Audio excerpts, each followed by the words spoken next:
देखिए आज क्वेश्चन कर रहे हैं NCERT maths class 7th exercise 9.2 से इसका third number. The third question is if the circumference of a circular sheet is 154। अगर आपको एक सर्कुलर शीट की सर्कमफ्रेंस दी हुई है विच इज 154, ठीक है। फाइंड इट्स रेडियस, आपको रेडियस फाइंड करना है। Also find the area of the sheet, ठीक है। आपको इस क्वेश्चन में दो चीजें फाइंड करनी है। फर्स्ट ऑफ ऑल तो आपने रेडियस फाइंड करना है एंड देन आपने फाइंड करना है बच्चा एरिया ऑफ शीट, ठीक है। आपको पाई की वैल्यू यहाँ पर 22/7 दी हुई है जो कि आपने इस क्वेश्चन में लेनी है, ठीक है। सो आपको जो गिवन है ना बच्चे वो लिख लो। सबसे पहले हम लिख लेंगे circumference of the circular sheet which is 154 metre. ये हमें क्वेश्चन में दिया हुआ है, ठीक है। सर्कमफ्रेंस का फॉर्मूला लगाएंगे यहाँ पर 2πr लिख दिया हमने। आंसर आपको दिया हुआ है इसका 154, ठीक है। 2 की जगह 2 आ जाएगा। पाई की वैल्यू आपको क्वेश्चन में दी है, आर हो गया हमारा आर, क्योंकि हमें ये फाइंड करना है सो हमने आर का आर लिख दिया, राइट।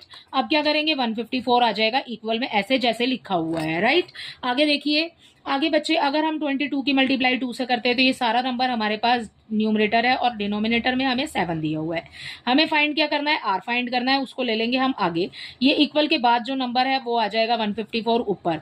अब ये वाला जो नंबर है बेटा, ये सारा आपका 22 की मल्टीप्लाई जो 2 से हो रही है ये आ जाएगा नीचे और 7 हो जाएगा ऊपर, क्योंकि हमने इस नंबर को करना है, पूरे नंबर को उल्टा करना है, ठीक है। सो ये उल्टा हो गया।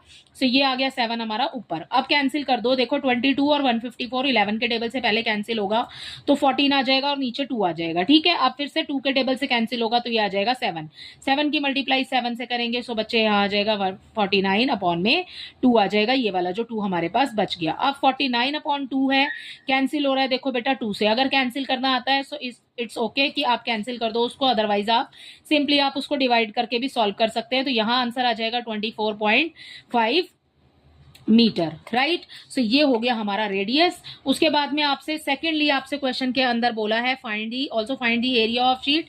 एरिया ऑफ शीट फाइंड करना है। तो देखो बेटा एरिया ऑफ शीट फाइंड करने के लिए लिखा हमने सबसे पहले एरिया ऑफ शीट। फॉर्मूला क्या है, पाई आर स्क्वायर, ठीक है। पाई की वैल्यू आपको क्वेश्चन में दी है, हमने वैसे ही लिख लिया, ठीक है। आर हमने कितना निकाला 24.5 स्क्वायर दिया हुआ है तो 2 बार लिख लेंगे, ठीक है। सो अब कैंसिल कर दो, देखो 24.5 ना 7 के टेबल से बच्चे कैंसिल हो जाएगा, राइट। सो 7 1 7 हो गया, 7 3 21। इसके पास कितना बच गया, 3 बच गया। आगे वाले नंबर को दे देंगे, ये हो जाएगा हमारे पास 35, 7 5 35 आ गया। डेसिमल बीच में आ रहा है तो हमने यहाँ लगा दिया उसको, ठीक है। अब हमारे सारे नंबर्स की जो आपको नंबर ऊपर दिख रहे हैं, नीचे तो कुछ है नहीं ना, अब आपको जो ऊपर नंबर दिख रहे हैं जब आप सारे नंबर्स की साइड में मल्टीप्लाई करोगे सो आपको आंसर में यहाँ पर मिल जाएगा एरिया में 1886.5 मीटर स्क्वायर। यही है आपके इस वाले क्वेश्चन का आंसर।